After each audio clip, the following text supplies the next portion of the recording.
hoy, con la ayuda del Señor, yo quiero hablarles algo importante. Y es que ustedes saben que muchos piensan que solamente cae el que es débil en la fe, el nuevo creyente, el oyente. No, también caen los justos. Por eso el tema de hoy es cuando un justo cae. Es importante que lo sepamos porque no asumimos la actitud correcta cuando un creyente cae. Cuando un creyente cae, comienzan los hermanos a murmurar: mira esto, yo sabía que eso venía, porque estaba medio faltando a los cultos, porque esto, lo otro, y comenzamos a acabar a ese hermano cuando debe de ser todo lo contrario. Cuando un hermano cae, debemos de ayudarlo a levantar, a volver a restaurarse, ¿verdad? ¿Por qué? Porque todos los ejércitos, no importa de qué nación sea, cuando hay un herido en su ejército, lo ayudan, no lo abandonan y mucho menos lo matan. Mas sin embargo, este ejército, el ejército de Dios, hace totalmente lo opuesto a lo que hacen los inconversos, lo que hacen la gente mala que no tiene a Cristo en su corazón. Entonces vamos a ver las diferentes causas que provocan que un justo caiga. Vamos a ver causas internas y vamos a ver causas externas. Vamos a ver causas naturales y causas espirituales. Este va a ser el tema que vamos a hablar con la ayuda de nuestro Señor. Lo primero es que los justos también caen. No hay una persona en la Escritura, hombre o mujer, que no haya caído. Los grandes héroes de la Biblia, los patriarcas, los profetas, los líderes, los reyes, pastores, apóstoles, profetas, evangelistas y maestros, todos han caído. No hay uno que no haya caído, con excepción de nuestro Señor Jesucristo, porque fue Dios encarnado. Pero después todos han caído. Nadie ha quedado de pie. Nadie se ha presentado delante de Dios limpio, sin caída. Entonces, si todos hemos caído, a través desde el principio de la raza humana, desde Adán, ¿por qué criticar? ¿Por qué acabar? ¿Por qué destruir a un hermano cuando comete un error? Miren lo que dice Proverbios 24, versos 16 al 18. Dice: porque 7 veces cae el justo y vuelve a levantarse, mas los impíos caerán en el mal. Miren qué tremendo. Y cuando habla la palabra 7, no es que va a caer solamente 7 veces, es que 7 habla de perfección. Nos vamos a caer y caer y caer hasta que lleguemos a la perfección. Esto nos habla el 7. Pero ¿qué pasa? Cuando vemos la palabra, mas los impíos caerán en el mal, nosotros de una vez automáticamente pensamos que el impío son los que están en el mundo que no conocen a Dios, y eso es falso de toda falsedad. Es embuste, no es verdad. ¿Qué significa impío? Impío es el que conoció la piedad. Impío es la gente piadosa, el creyente. Porque una cosa es el impío, otra cosa es el pecador y otra cosa es el justo. Pero si nosotros vamos a las cartas de Pedro, ya después del hombre ser transformado, en Primera de Pedro 4, 18, Primera de Pedro capítulo 4 versos 18 dice: y si el justo con dificultad se salva, ¿dónde quedará el impío? Otro grupo. ¿Y dónde quedará el pecador? Entonces vemos 3 grandes grupos. El justo que con dificultad se va a salvar, Primera de Pedro capítulo 4, versos 18. El justo se va a salvar con dificultad.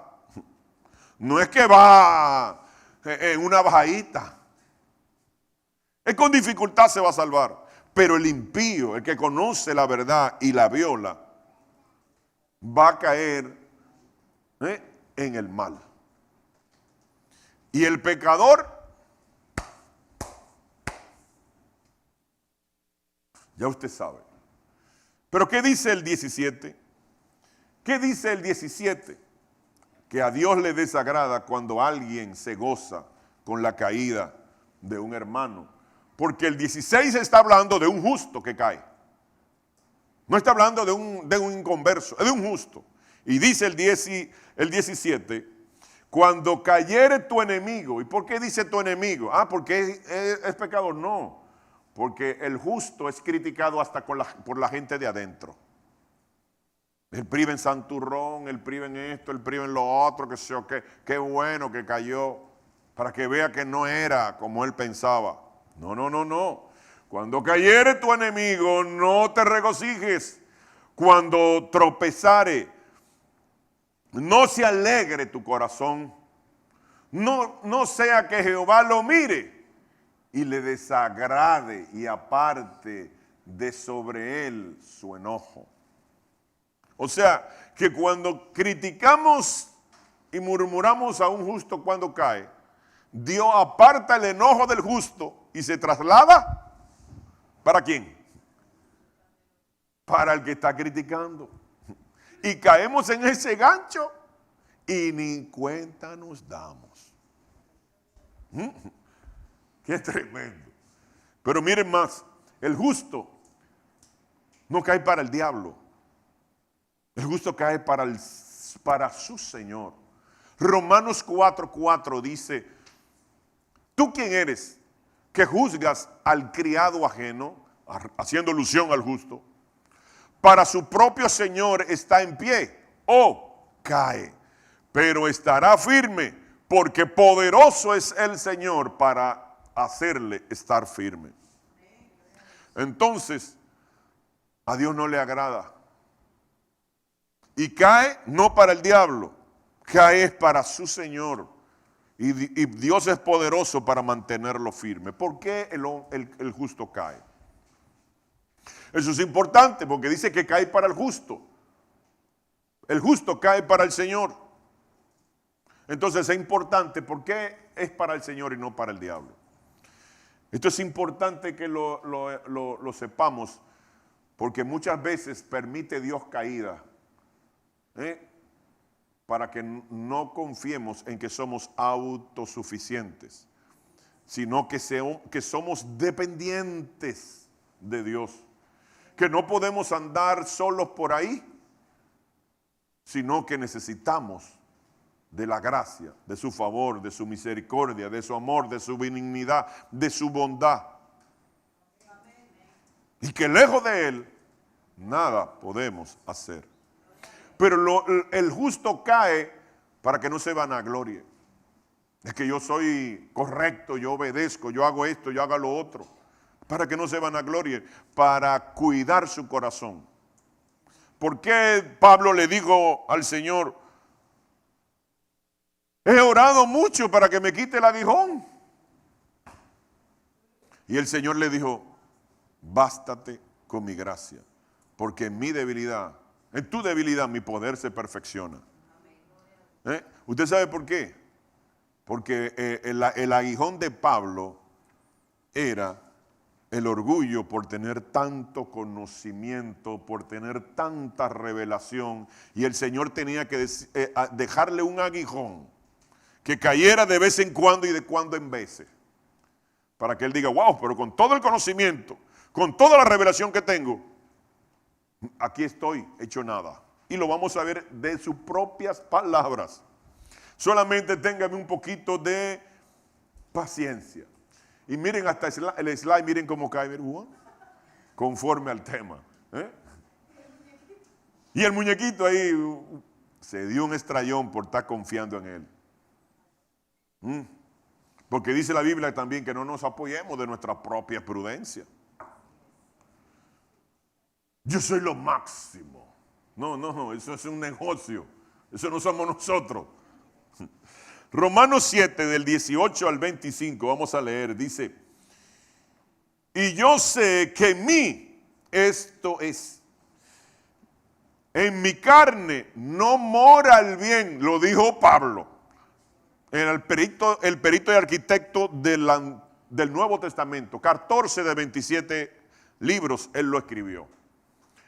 Las bases doctrinales del Evangelio fue escrito por el apóstol Pablo, el más grande teólogo del Nuevo Testamento. Y él dice lo siguiente,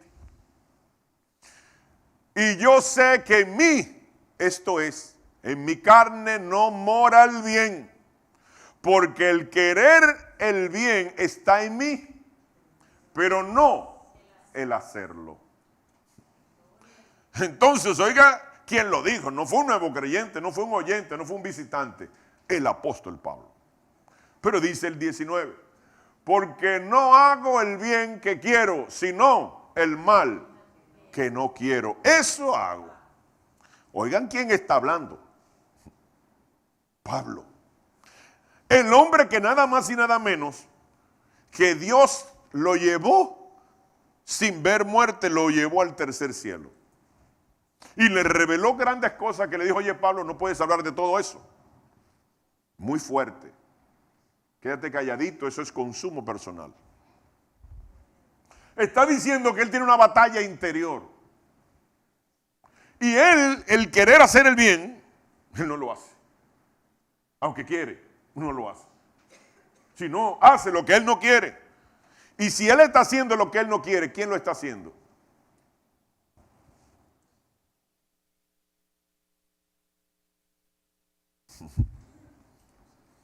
Vamos a hablar de todo eso. Un poquito de paciencia.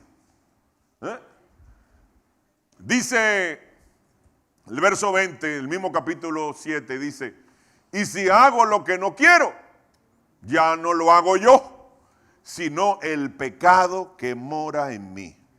Es él que lo hace, no él. Entonces aquí tenemos que ver un problema interno que todos tenemos, aunque no digan amén. Que yo hago lo que no quiero, porque el pecado mora en mí. Pero mire el 21. Así que, queriendo yo hacer el bien, hallo esta ley que está dentro de mí, que el mal está en mí. El mal está dentro de Pablo y de todos nosotros. Amén. Pero miren más, hay una parte nuestra que quiere agradar a Dios. ¿Usted sabía? Hay una parte nuestra que quiere agradar a Dios. Lo dice Romanos 7:22, dice, porque según el hombre interior me deleito en la ley de Dios. Entonces, aquí hay dos naturalezas. El hombre interior se deleita en las cosas de Dios, pero el hombre exterior se deleita en el pecado. Entonces aquí tenemos dos naturalezas que batallan constantemente, todos los días, a cada hora, cada minuto y cada segundo. Aquí no hay tregua. Pero esto es interno. Esto es interno, no lo externo, que lo vamos a ver más adelante. Entonces por eso, hermanos, no podemos ser religiosos. Por eso, hermanos, no podemos ser fríos. Por eso, hermanos, no podemos ser domingueros. Por eso, hermanos, no podemos faltar a la iglesia. Aunque hayan días de fiesta y fines de semana largos. Porque si usted no alimenta el interior, el exterior se fortalece. Yo tengo que alimentar el interior para que el exterior no me gobierne, no se enseñoree de mí. Lo vemos una analogía cuando viene el profeta Juan el Bautista y ve al Señor. No como dice la canción lo dice al revés. Porque por eso no nos llevamos de llevar de canciones, porque la mayoría de los que escriben no estudian la Biblia, porque ellos creen que son músicos y el músico no tiene que leer la Biblia. Dice Juan, en la Biblia dice, es necesario que tú crezcas y que yo mengue. Así que dice la Biblia. ¿Por qué es necesario que Él crezca? Cristo en nosotros. Porque si Cristo, el hombre interior, la nueva naturaleza no crece, el viejo hombre no va a menguar. Pero la canción dice, quiero menguar para que crezcas tú. No, no, no. Así no. Así no.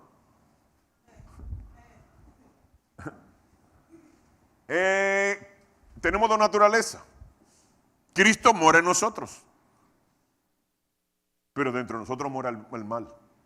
Mora el pecado. Y otra cosa más, que se lo voy a decir ahorita. Entonces es necesario que Él crezca. ¿Y cómo Él crece si yo no lo alimento? ¿Cómo Él va a crecer si estoy pasando más tiempo viendo disparates en Netflix, en YouTube, en Instagram, en Facebook, en WhatsApp, en que sé yo quién y que sé yo cuánto? Y hablando tontera con un reguero de gente. Cosas triviales, estériles. ¿Cómo va a crecer? ¿Cómo va a crecer si me junto con un reguero de inconversos? Porque el que quiere ser sabio, que ande con. Y el que quiere ser consagrado, ande con. Y el que quiere ser cristiano, que ande con. Porque la mala compañía corrompen. Ah, pues todos lo sabemos. No dije nada nuevo. Pero miren qué dice más. Dice el 23. Pero veo otra ley en mis miembros. Oigan lo que le pasa. Porque existe otra que se rebela contra Dios. Y dice, pero veo otra ley en mis miembros que se rebela contra la ley de mi mente. Y que me lleva cautivo a la ley del pecado que está en mis miembros. Entonces hay un conflicto interno bélico, táctico, grande en nuestro interior. Por eso cuando alguien me dice, ay pastor, tengo una lucha con esto, tengo lo otro, está bien hermano, usted está bien, pero ¿cómo va a ser si tengo una lucha? Hermano, malo si no hubiera lucha. Porque si hay lucha, es porque las dos naturalezas están confrontándose. Pero si usted está bien y no hay lucha, o sea, es un tics. Si usted no tiene lucha interna, tiene que comenzar a revisarse. Porque está más del otro lado. Ay, tengo lucha, y una cosa, y que patatín, y que esto y lo otro. Usted está bien. Porque el Espíritu, ay, que ya yo me sentí muy mal cuando hice esto. Pero qué bueno que te sentiste mal. Porque si sentiste gozo, hay problema. Pero si te sentiste mal y sentiste miserable, y te sentiste sucio, y te sentiste esto, y sentiste lo otro, todo eso malo es bueno que suceda. Porque el Espíritu Santo, eso significa que el Espíritu Santo está en ti y que está trabajando en ti. Pero si usted hace lo malo y se lo gozó y no ve esa confrontación, usted está del otro lado. Aunque usted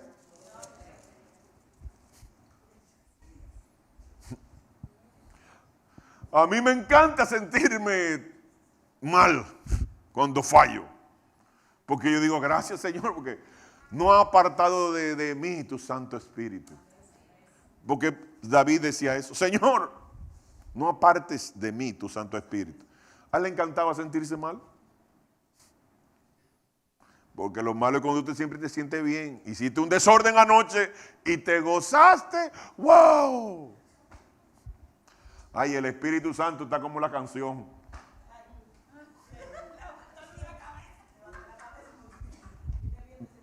No lo voy a decir. Aunque mi vieja naturaleza me esté obligando. Pero se va a imponer la nueva luz en el nombre de Jesús. Gracias, Señor. La victoria es tuya, Jehová. Vivimos una lucha interna. Y el que no tiene lucha está del otro lado. Romanos 7:24. Miren que estamos hablando de un capítulo. estamos en el mismo contexto, en el mismo espíritu del apóstol Pablo. Dice, miserable de mí. Oiga cómo se llamó el apóstol Pablo. Pero si a alguien le dice miserable, a usted se pone, mire, agititi, picante. Pero Pablo se consideraba un miserable. ¿Quién me librará de este cuerpo de muerte? Estaba loco por librarse de este estuche que mucha gente lo cuida tanto. Tenemos batallas internas todos los días. Romanos 7:25 dice, gracias doy a Dios por Jesucristo, Señor nuestro. Así que yo mismo con la mente sirvo a la ley de Dios. Oiga qué lindo. Con la mente yo sirvo a la ley de Dios, mas con la carne a la ley del pecado. La mente. En el espíritu yo sirvo y me gozo con Dios. Pero con la carne se va para el otro lado. ¿Y por qué? Bueno, miren, ustedes saben que una vez yo me tomé un calmante, un analgésico. Y el analgésico tenía una sustancia química que me provocó una alergia. Y me salió una manchita ahí. ¿Qué pasa? Me puse unas cremas, una cuestión ahí que mi esposa me ayudó. Y se me quitó, como a los 15 días, algo por ahí. Pasó el tiempo, me volvió a dar el dolor de espalda, mucho tiempo después. Y me volvió a salir la misma mancha en el mismo lugar. Porque me tomé, parece, otro analgésico con la misma sustancia química, que soy alérgico. Y cogimos para una doctora, ¿cómo se llama, Jessy? ¿Una? Dermatóloga. Dermatóloga. No, dermatóloga. Digo yo, mire, doctora, mire, me pasó esto, me salió una mancha, se me quitó, tiempo después, me volvió a salir en el mismo sitio. Hay un poquito aquí también, un poquito aquí, un poquito aquí. Y oiga lo que ella me dijo.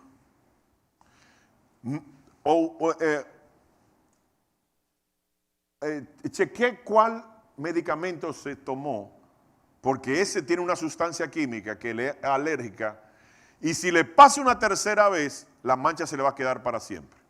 Digo, ¿cómo va a ser? Dice, sí, y oiga lo que me dijo. Es que la carne tiene memoria. O sea que la carne no solamente tiene voluntad y no tiene deseo, también tiene memoria. ¿Qué carne? ¿Qué carne? Por eso dice que la carne es una ley. Tiene memoria, tiene deseo y tiene voluntad. Y eso es lo que no hace el lío. Porque una cosa es el cuerpo y otra cosa es la carne. El cuerpo es el estuche donde vive, donde habita, mora el alma y el espíritu. Pero la carne tiene memoria, tiene deseos, apetitos y tiene voluntad.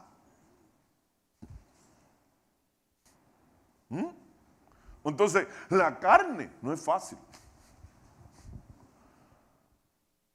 Aunque no digan amén.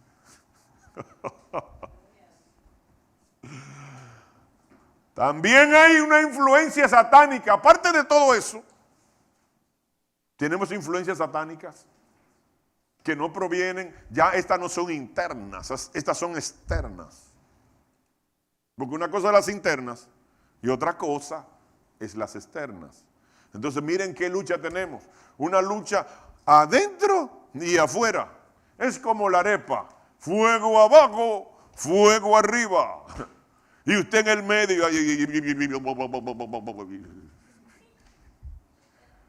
Y después por eso usted dice, yo siento un fuego, bara, bara, bara, bara, bara.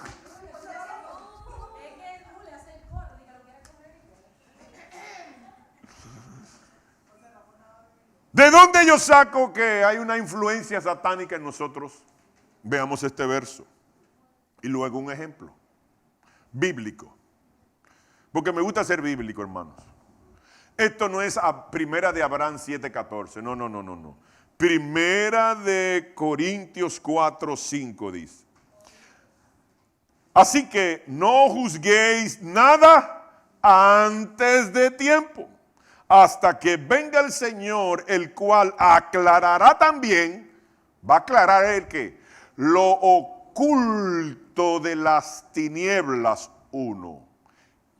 y manifestará las intenciones del corazón. Entonces hay una influencia externa y otra interna. Porque aparte de la carne, tenemos otro problema interno, que es el corazón. Y de ahí salen los malos, los hurtos, los robos, las fornicaciones. Todo lo malo sale del corazoncito. ¡Qué tremendo! Y entonces cada uno recibirá su alabanza de Dios. Entonces aquí la palabra te dice que hay pecados que nosotros lo hacemos. Porque la carne tiene memoria, deseos y voluntad. Y que el corazón también nos motiva a hacer algo malo. Ya tenemos estos dos factores internos. ¿Ah? Pero ahora hay uno externo que es las tinieblas que influyen en nuestra conducta, nuestra forma de hablar. Entonces ya esa no viene de nosotros. Y no viene de nosotros, pero usted tiene voluntad para no hacer eso, sí. Pero imagínese, hermano, si tenemos problemas con la carne, que tiene deseos, tiene memoria y tiene voluntad. El corazón me impulsa a hacer lo malo por mi vieja naturaleza. Y viene ahora el diablo y todo su ejército a enchincharme, a motivarme a hacer lo malo. Y yo tengo una vida espiritual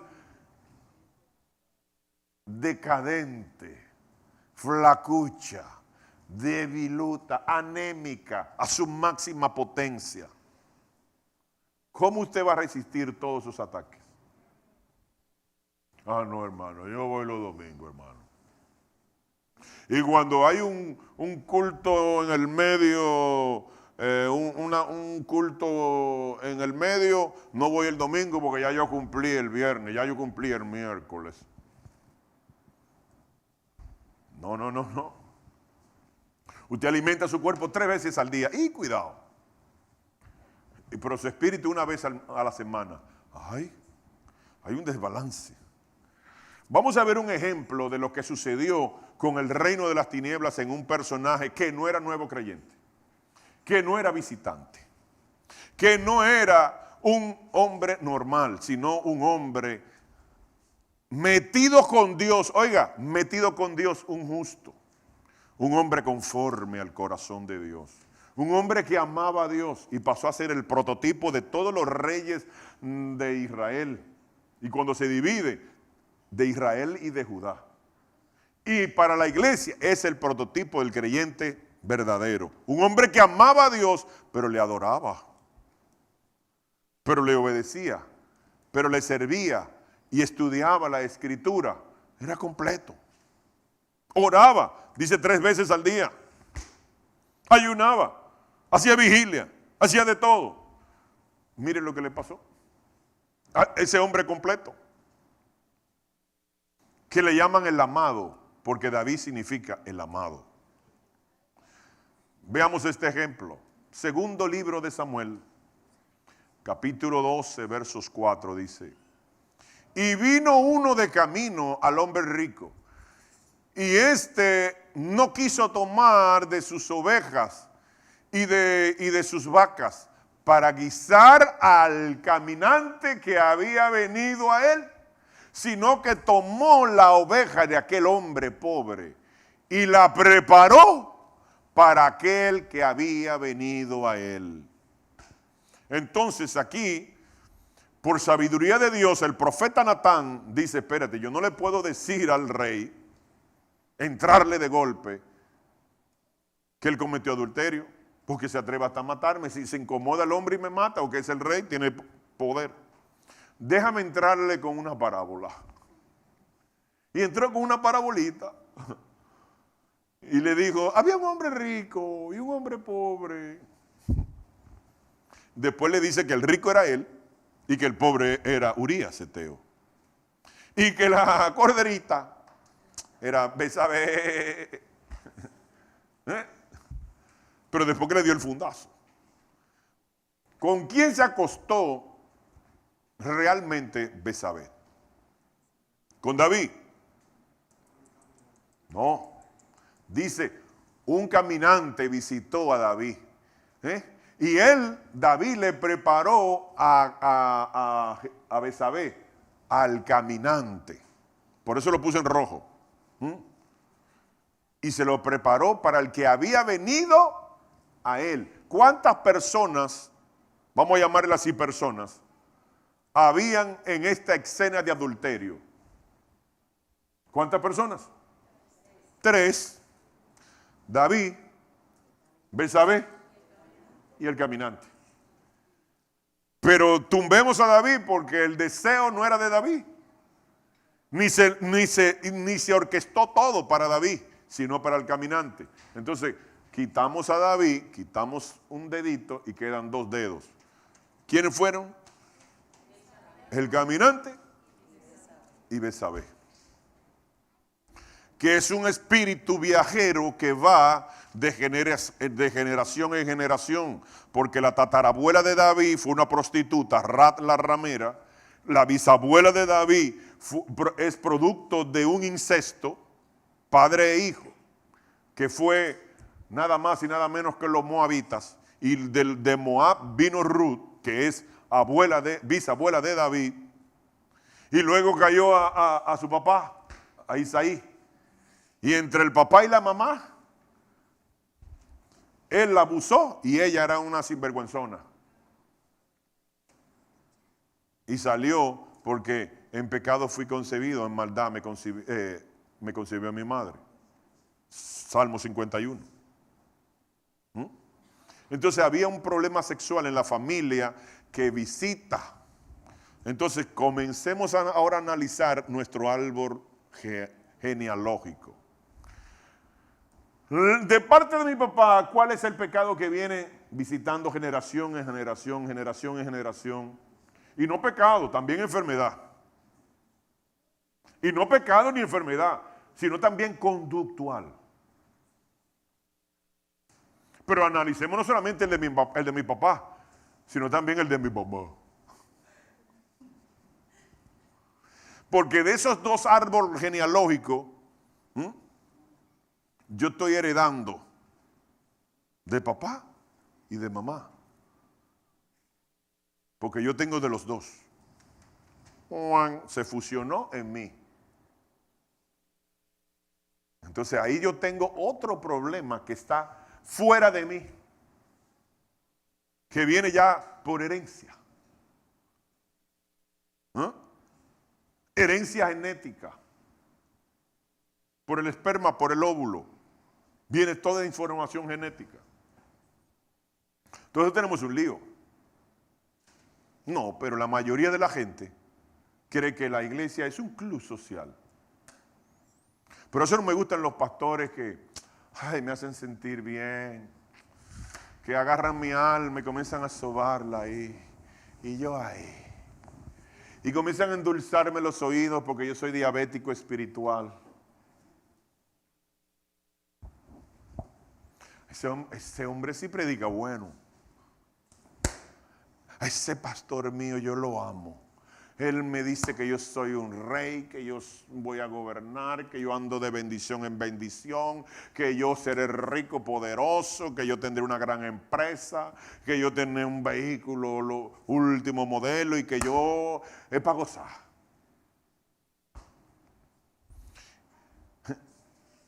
Y las mujeres tienen también su pastora favorita, que te duran 3 horas hablándote de temas emocionales.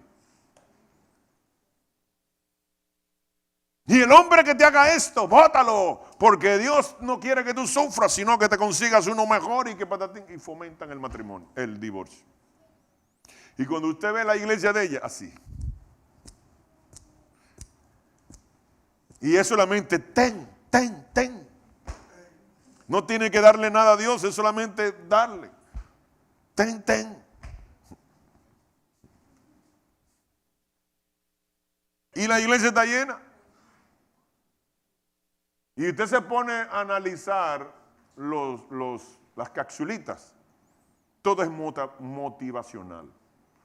Porque ahora los pastores andan estudiando lo que es el coach. No, ya no son pastores, ahora son coach. Es una mezcla de psicología con que si o qué, con que si o cuánto, y un pellizquito de Biblia. El coach. Pero búsqueme la palabra coach en la Biblia. No aparece. Pero a los hermanitos de Corinto le encanta eso. Le encantan a los hermanitos de Corinto esas prédicas y esos pastores y pastoras. Vamos a ver esto. Tenemos batallas con seres espirituales superiores a nosotros. Así lo dice Efesios 12. Dice que no tenemos lucha contra seres humanos, sino con principados, con potestades, con gobernadores de las tinieblas y con un ejército espiritual de maldad en las regiones celestiales. Pero la lucha es constante. Tenemos que reprenderla constantemente.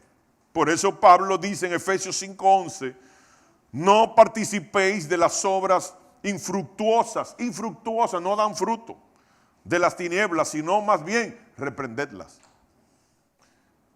¿Y qué hace la gente? ¿La reprende? No, se la goza. Se hace lo contrario.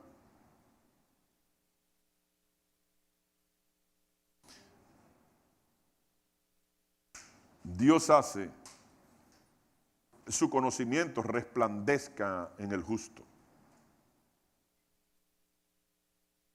Segunda de Corintios 4, del 6 al 7 dice, porque Dios que mandó de las tinieblas resplandeciese la luz, es el que resplandeció en nuestros corazones para propósito, para iluminación del conocimiento de la gloria de Dios en la faz de Jesucristo. Entonces lo que va a resplandecer es el conocimiento de Dios en nosotros. No un coach con filosofía griega, no con humanismo, es con cristianismo. Es lo que va a resplandecer en nuestros corazones. ¿Por qué resplandecer en nuestros corazones? Porque el corazón hay que limpiarlo de toda impureza, de todo pecado, de toda maldad. El conocimiento de Dios no dice del hombre. Pero veamos algo más. Entonces, ¿por qué cae el justo? Pero si el justo obedece, si el justo hace de todo, ¿por qué cae? ¿Por qué Dios no le exonera esa caída? Pues mire lo que dice 2 de Corintios 4:7. Pero tenemos este tesoro, a Cristo, en un vaso de barro, en nuestro cuerpo, porque nuestro cuerpo fue hecho del barro, del polvo, para que la excelencia del poder sea de Dios y no de nosotros. Entonces, ¿por qué cae el justo? Porque si el justo no cae, se vanagloria. Yo tengo 30 años en el Evangelio. Yo nunca he hecho lo malo. Yo nunca he pecado. Yo nunca he hecho esto, nunca he hecho aquello. Entonces, se vanagloria, se llena de orgullo. Y si se llenó de orgullo, no entra al cielo porque es orgulloso. Ah, no, porque es un orgullo espiritual. No, no, no, quítemele el apellido, déjemele el nombre. Orgullo. El orgullo espiritual es una mentira disfrazada. Quítele el apellido y déjele el nombre. Orgullo. No, no, no, no. Esto no es cuestión de orgullo. Esto no es porque yo soy fuerte, porque yo di que lloro muchísimo, porque yo sé muchísimo, digo, porque yo me congrego muchísimo, digo, porque yo esto, lo otro y aquello. No, no, no, no. Esto es por la gracia de Dios. A Él sea la gloria, el honor, el imperio, la majestad, por los siglos de los siglos. Estoy de pie por su gracia. Y llegaré al cielo por su gracia. Y llegaré al cielo por los méritos de la sangre de Cristo. Y llegaré al cielo gracias a mi Señor Jesucristo. Porque el Padre no me ve a mí, sino me ve a través de la sangre de Cristo. Todos los méritos son de Cristo.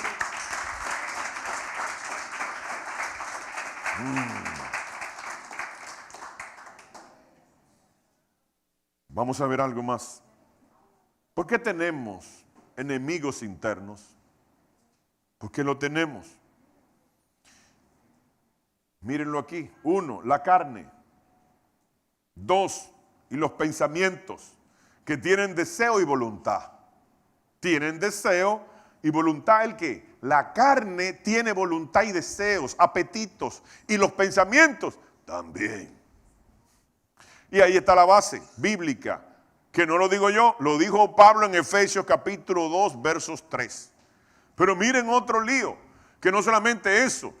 3, los ojos tienen deseos. Alaba si puedes. No, esta no lo digo yo tampoco, ni lo dijo Pablo, ahora lo dijo Juan el apóstol. Primera de Juan 2, 16. Y si esto fuera poco, hacemos la voluntad del diablo. Segunda de Timoteo, capítulo 2, versos 26. Entonces ahora junte todas estas voluntades, todos estos deseos y apetitos contra nosotros.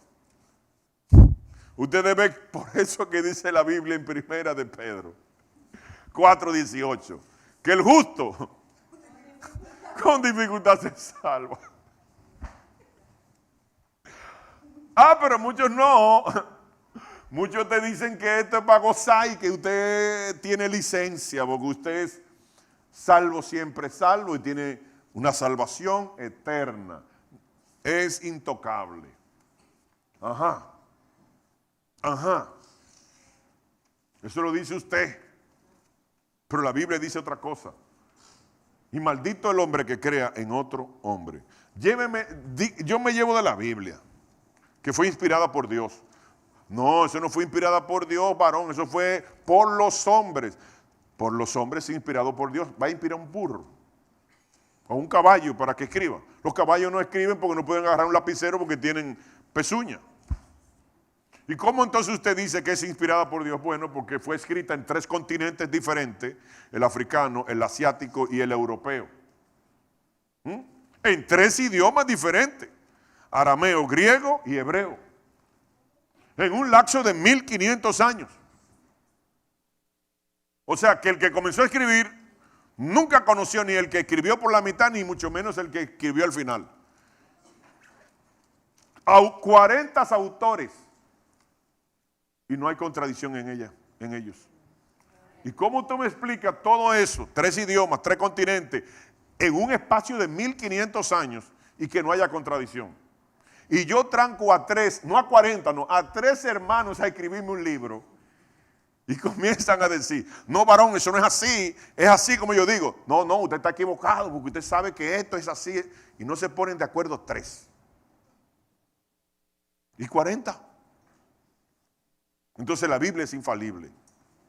Por eso es que dice la Biblia, y pasará el cielo y la tierra y su palabra no perecerá. Y dice, se seca la hierba, se marchita la flor y su palabra permanece para siempre. ¿Por qué este libro usted tiene que leerlo 15, 20 años y no se cansa? Aprende todos los días. pero usted busca el mejor escritor del mundo. Y usted no puede leer su libro más de 2 veces. Porque yo dice que ya yo lo leí. Ya. No le motiva. ¿Por qué? Porque es el único libro que transforma y cambia el corazón de una gente. La conducta. ¿Por qué lo cambia? Este libro.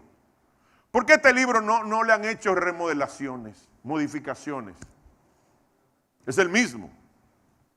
Porque este libro fue el primero que se imprime en la imprenta de Gutenberg. El primer libro, la primicia, Dios. ¿Y por qué este libro es el más traducido de todo el mundo? ¿Y por qué este libro, millones de personas lo han leído y lo siguen leyendo? Entonces el libro no es un libro normal. Es inspirado por Dios. Y su autor dividió la historia de la raza humana. Hasta los ateos dicen, porque el imperio babilónico fue tal año antes de Cristo, y vino después esto y pasó en el 1900 después de Cristo. Entonces, si tú eres ateo, ¿por qué me estás dividiendo el antes y el después? ¿Y por qué el ateo cuando se está muriendo le dice, ay Dios mío, ayúdame, sáname? El ateo. Hasta ahí llegó su ateísmo. ¿Y por qué los ateos son enemigos de Dios y no lo conocen? Y no existe. Porque yo no puedo ser enemigo de alguien que no existe. Para yo tener un enemigo tiene que existir. Entonces, ¿por qué usted lo ataca tanto? ¿Por qué pelea tanto? ¿Por qué quiere contradecir y abolir eso? Si eso no existe. Pero son brillantes. De un Bing y un Bang fue creado todo. Ajá. ¿Y quién creó al Bing? ¿Y quién creó al Bang? ¿Y qué bomba, qué explosión construye? Ninguna. Todas destruyen. Pero esta construyó las reglas, las leyes del universo, de la tierra, y construyó nada más y nada menos que el ser humano, la máquina más compleja del mundo. Usted se duerme y usted no le dice a tu corazón, sigue latiendo porque me voy a dormir. Es que él funciona solo. Sigue respirando pulmones porque me asfixio y me muero. Los pulmones siguen funcionando. Entonces yo prefiero quedarme con mi Biblia. No, porque es evolución, varón. El eslabón perdido. Ajá. ¿Y quién fue primero? ¿El huevo o la piedra? Digo, el huevo. Y que el huevo o la piedra. El huevo o la gallina. La gallina. ¿Y de dónde vino la gallina? Del huevo. ¿Y quién puso el huevo? La gallina. Pero entonces, ¿quién fue primero? Porque no hay evolución. Hay creación. Además,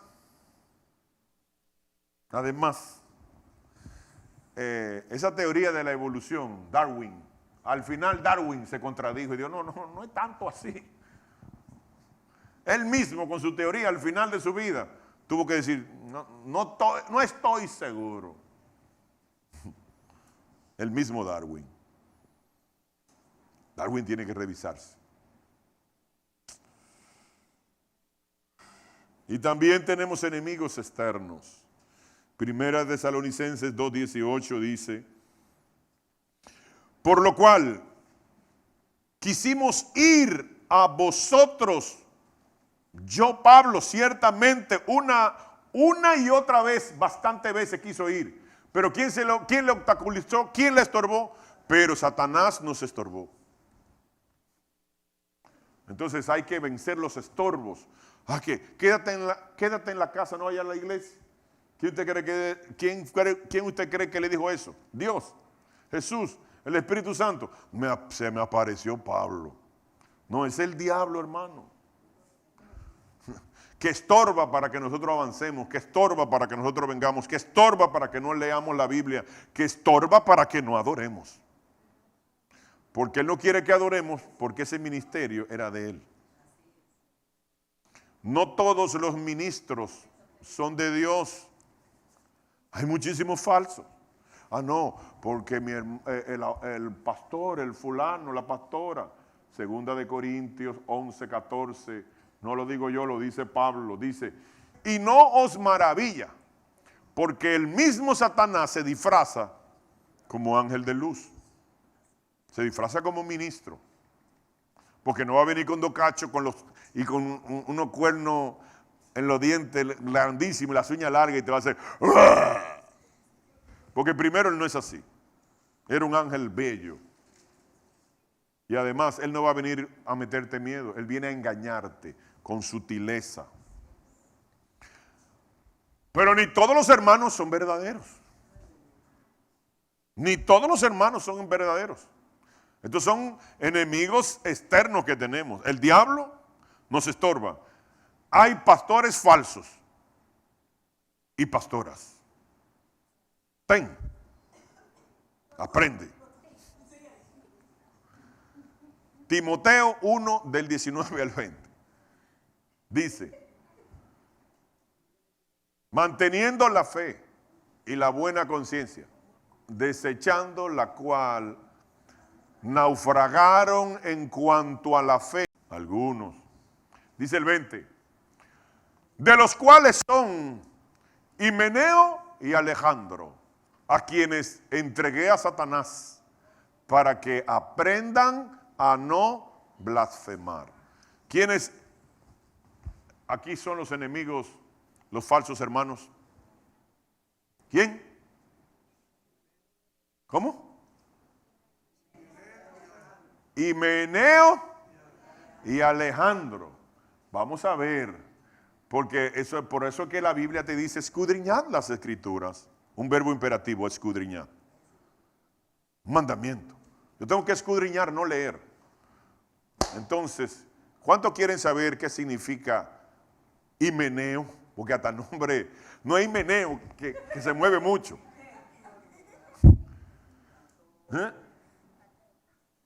Y Alejandro. ¿Qué significan estos nombres? Vamos a ver. Y para eso tenemos que ir al diccionario, a la raíz de la palabra, a la etimología. Y Himeneo, nunca le pongan Himeneo a una gente. Miren lo que es la Strong G 5211. Significa opositor del cristianismo. Hay creyentes dentro de la iglesia que son opositores del cristianismo. Y por eso Pablo los entregó, ¿por qué? Por blasfemo. ¿A quién se lo entregó? A Satanás. Uy. ¿Y Alejandro? ¿Qué significa Alejandro? Vamos a ir a la Strong nuevamente. Es la G 223 y significa defensor de hombres. ¿Por qué defensor de hombres? Es falso porque no podemos adorar a hombres, sino solo a Dios adorarás y solo a Él servirás. Pero miren lo que dice también otra referencia Strong acerca de Alejandro, es la G 220 o 220. Dice, mantener alejado. Cuando se pone a defender a los hombres, te está alejando de Dios.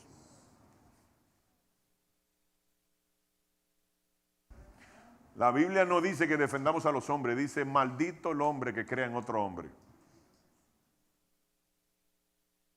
Por eso yo le digo, no me crean. ¿Usted cree que yo lo digo a lo loco? No me crean, investiguen, estudien, lean su Biblia, busquen varias versiones, busquen diccionario. Y el día que yo le hable mentira, pues entonces no me vuelvan aquí, porque ¿para qué van a venir? Para que yo lo engañe. Usted se va y va a otra congregación.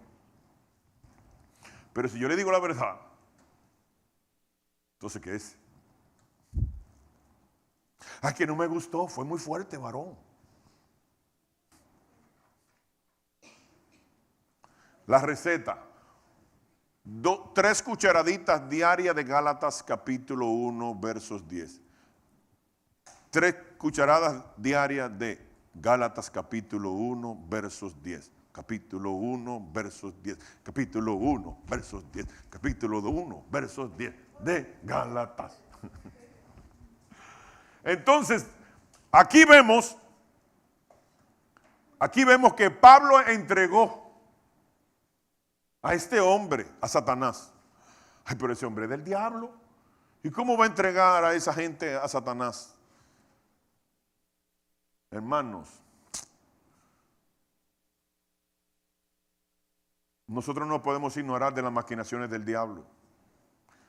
Segunda de Corintios 2:11 dice, porque Satanás no gane ventaja alguna sobre nosotros, pues no ignoráis sus maquinaciones, sus planes, sus estrategias. Pero ¿por qué lo entregó a Satanás? ¿Por qué lo entregó? Lo vamos a ver. Para que no caigas preso del diablo. Esa es otra. Pero yo le voy a explicar ahora por qué lo entregó a Satanás.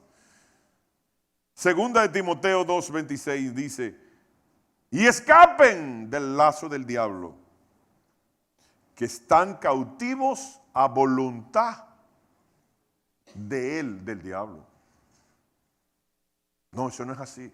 Y contradicen lo que está escrito. Himeneo en contra del cristianismo.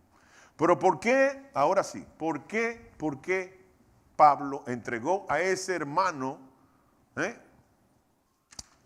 al diablo? Aunque Dios usa al diablo para salvarnos. No, ahí sí se pasó, varón. No, yo no me pasé. Dios es el Señor soberano de todo y gobierna todo y tiene control de todo. Por eso es una blasfemia decir, Señor, toma el control. No, usted le está dando un insulto, porque Dios nunca ha perdido el control ni lo va a perder. Él tiene el control siempre. Primera de Corintios 5:5 dice, el tal sea entregado a Satanás para propósito, para destrucción de la carne, a fin de que el espíritu sea salvo en el día del Señor. Aquí Pablo volvió a entregar a otro creyente. Le quitó la cobertura de la iglesia, la cobertura apostólica, pastoral. Se la quitó porque aunque la gente no ve, no crea, no entienda y no valore, hay una cobertura pastoral sobre una iglesia, sobre los miembros de la iglesia. Y si el pastor quitó la cobertura, el diablo te va a dar, miren, hasta besito. Por eso usted tiene que saber esto. Pero analicemos el verso, dice, fue entregado a Satanás para destrucción de la carne. ¿Y qué es lo que hay en la carne? Deseos, memoria y voluntad para hacer lo malo. Entonces cuando el apóstol Pablo entregó a ese creyente, a esos dos creyentes a Satanás, no es para que ellos se pierdan, es para que, sabiendo cómo es la mente y el corazón del diablo, el diablo le va a dar, y le va a dar tanto fundazo que van a decir, ay Dios mío, perdóname, mejor me reconcilio, porque dice, a fin de que el espíritu sea salvo el día de nuestro Señor. Entonces no fue para que se vaya al infierno, fue para que se salve. Pablo lo entregó para que se salve. Después que el diablo lo agarre y le dé 2 o 3 fundazos, o 2 o 3 fundazos no, un montón de fundazos, él va a volver y se va a arrepentir y va a cambiar. Eso fue en la primera de Corintios. Pero ¿qué pasa? Si usted no se queda en la primera carta, porque ese cometió incesto, ese creyente. Por eso yo digo los hermanos de Corintios, hermanos carnales, aún condones, pero son carnales. Ese cometió incesto en la primera carta. Cuando usted lee la segunda carta, usted se dará cuenta de algo muy importante. el hombre se arrepintió, el hombre se reconcilió con Dios y se salvó. Pero usted no lo encuentra en la primera, lo va a encontrar en la segunda carta, haciendo alusión del mismo hombre. Y usted lo lee, léalo, no me crea, y usted se dará cuenta que el hombre se salvó. Por todas estas razones, dice la Escritura, 1 Corintios 10:12. Por todas estas razones que hemos dicho, enemigos internos y enemigos externos, dice, así que el que piense que está firme, mire que no caiga, porque no hay garantía de que usted no va a caer. Todo lo contrario, todos vamos a tener caídas. ¿De dónde lo saco? Búsqueme un solo hombre o mujer de la Biblia que no haya caído. Uno. Aparte de Jesús, uno. Todos cayeron. Pero dice más, estemos firmes y seguros, pero estemos atentos, que el diablo está ahí y que la carne está ahí. Por eso no puedo ser creyente nominal, por eso no puedo jugar al evangelio, por eso no puedo ser religioso. Yo tengo que ser un creyente consagrado. 1 Corintios 4, del 8 al 9, y con esto termino, dice que estamos atribulados en todo. Muchos problemas tenemos, pero no angustiados. En apuros, mas no desesperados. Perseguidos, mas no desamparados. Derribados, pero no destruidos. Miren cómo es nuestra vida. Esto no es de que pare para sufrir. Pare de sufrir. No, vamos a pasar por muchas, pero todas ellas nos ayudan a bien, porque las tribulaciones y sufrimientos nos purifican. Pero miren esta, Romanos 8, del 37 al 39, rápido, miren. Antes, en todas estas cosas que hemos dicho, el diablo, los enemigos externos y los enemigos internos, la carne, su voluntad, sus deseos y su memoria, porque la carne tiene memoria, tú te acuerdas lo que tú hacías antes. Uy, sabroso, delicioso. ¿Quieres de nuevo? Y aquí hay gente que se ríe. Parece que la carne le ha dado el mismo consejito. Dice, antes en todas estas cosas que hemos dicho, enemigos internos y enemigos externos, somos más que vencedores. Por medio de mí, no, de aquel que nos amó, de Cristo Jesús. El 38 dice, por lo cual estoy seguro de que ni la muerte, ni la vida, ni ángeles, ni principados, ni potestades, ni lo presente, ni lo porvenir, 39, ni lo alto, ni lo profundo, ni ninguna otra cosa creada nos podrá separar del amor de Dios, que es en Cristo Jesús, Señor nuestro. Amén.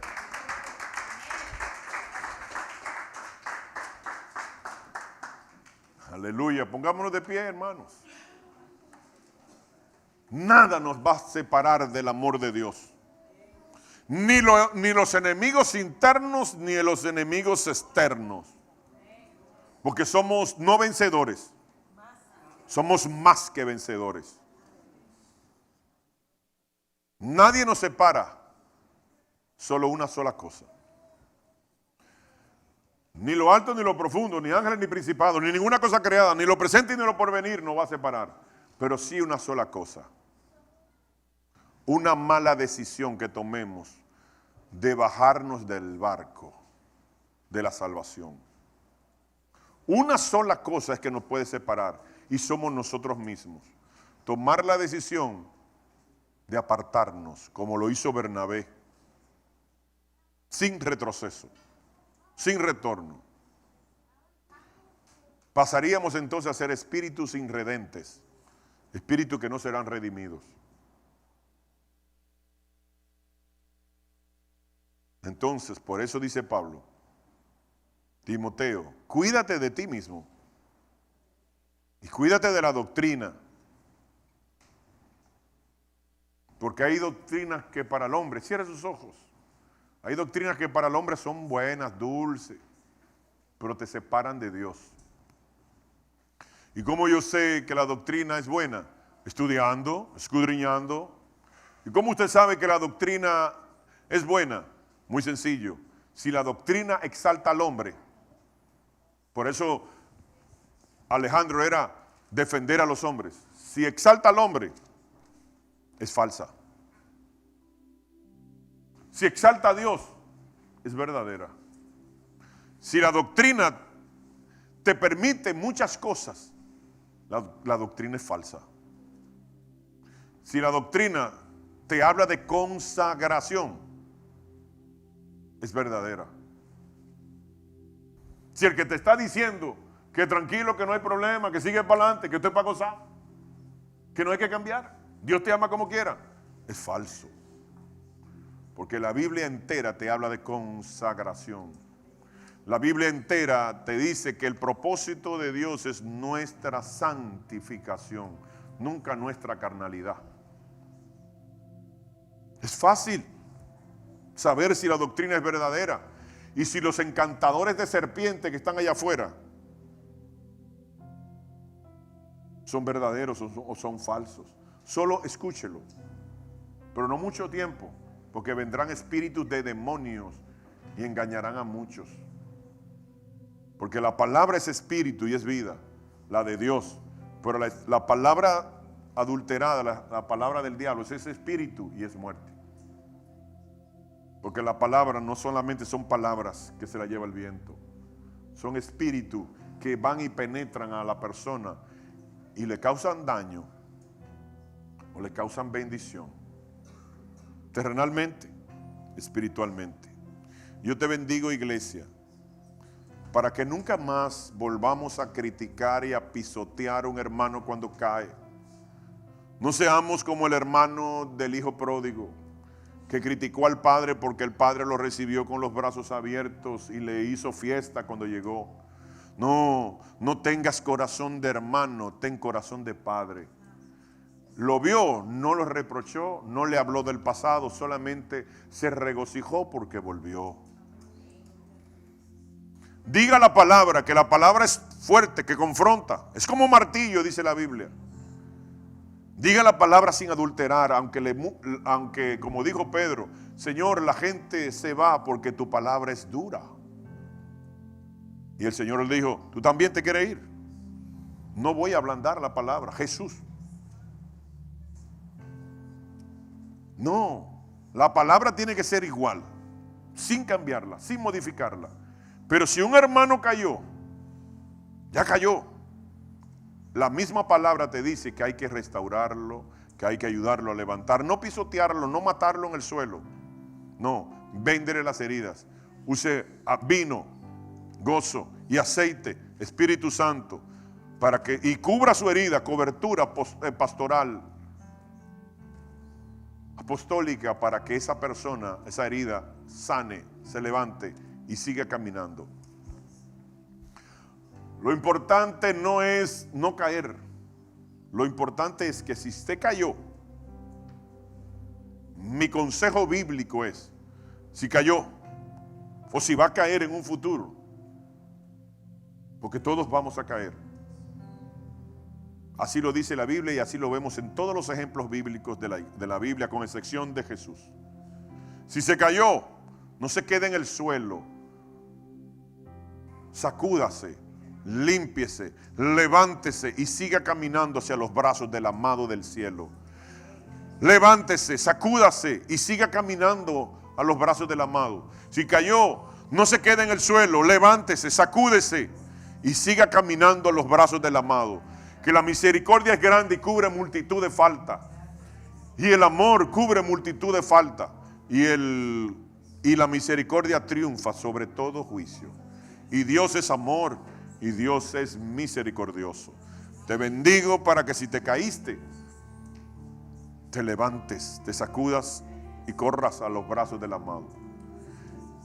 Y si en un futuro te caes, sacúdete, levántate y sigue caminando este camino, porque este es el único camino que nos lleva a la salvación y a la vida eterna. Que Dios te bendiga, que Dios te guarde.